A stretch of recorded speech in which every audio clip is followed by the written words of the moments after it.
Kita nak ubah pemikiran mereka daripada terus fikir diri sendiri malang, kena sedar ada orang lain lebih malang. Pada masa sama, saya nak ajar mereka daripada jadi penerima, lebih baik jadi pemberi kerana lebih banyak rezeki akan datang.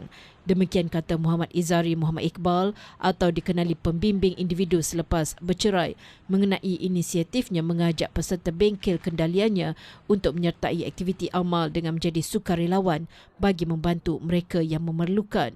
Menurut Muhammad Izari, 45 tahun, mereka yang turut serta terdiri daripada individu baru melalui fasa perceraian dan mendapatkan bimbingannya menerusi bengkel diadakan. Katanya bantuan diberi dalam bentuk barangan keperluan, dibeli kemudiannya disumbangkan kepada pusat jagaan atau rumah anak yatim dan mereka yang memerlukan. Di samping beramal, Muhammad Izari mahu jadikan aktiviti berkenaan sebagai terapi buat peserta terbabit yang rata-ratanya baru berpisah dengan pasangan pada tahun ini. Mula niatnya ialah sebab saya memang ada buat 3 hari punya workshop setiap bulan. Dan workshop 3 hari itu memang saya buat untuk orang-orang siapa saja yang nak masuk, dia bayar apa yang dia mampu saja.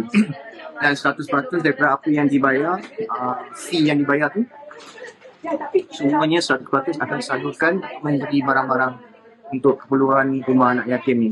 So, masa student-student saya dapat tahu yang saya buat ni setiap bulan, diorang pun kata kita pun nak ikut.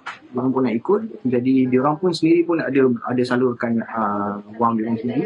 So apa yang saya suka, yang saya dapati dari program ni adalah saya dapati bila orang yang selalunya baru bercerai, dia mungkin tengah down.